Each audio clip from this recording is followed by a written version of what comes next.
Welcome to our basic object-oriented programming in Python tutorial. I'm Ali. In this lesson, we'll explore the fundamental concepts of OOP and how Python supports object-oriented programming. Let's begin by understanding what objects are in the context of object-oriented programming. In OOP, everything is an object. Objects represent real-world entities and have both attributes and methods. In this code, we create a dog class, which is a blueprint for creating dog objects.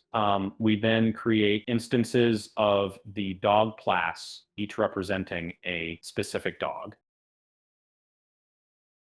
Classes define the structure and behavior of objects, while objects are instances of classes. And so here's how classes and objects work together. In this code, we define a car class with attributes and a method. Then we create an instance myCar of the car class. Attributes store data, while methods are functions that perform actions within a class.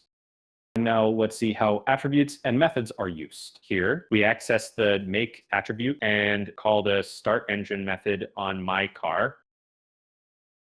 The constructor method initializes object attributes, and self refers to the instance itself.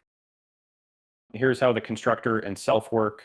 In this code, we define a student class with a constructor that initializes name and age attributes. We then create a student object and call the greet method.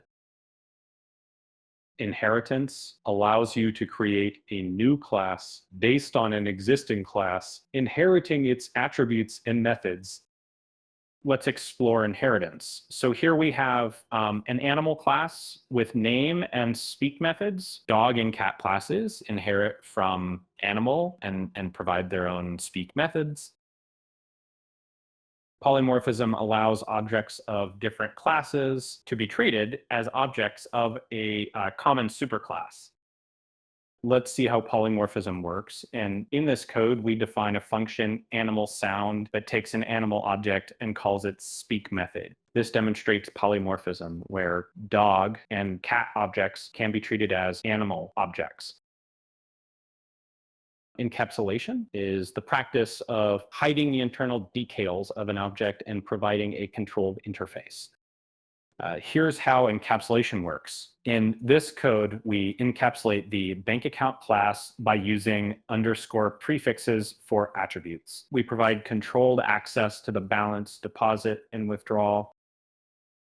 In this tutorial, we've covered the basics of object-oriented programming in Python, including objects, classes, attributes, methods, inheritance, polymorphism, and encapsulation. And with this foundational knowledge, you're on your way to becoming a proficient Python programmer. Thanks for watching this basic object-oriented programming in Python tutorial, and stay tuned for more Python tutorials. For a comprehensive understanding and practice exercises, be sure to check out the related notebook on Google Colab and GitHub. You'll find the links in the description box. See you in the next video. Make sure to subscribe and ring the notification bell so you never miss an update from our channel.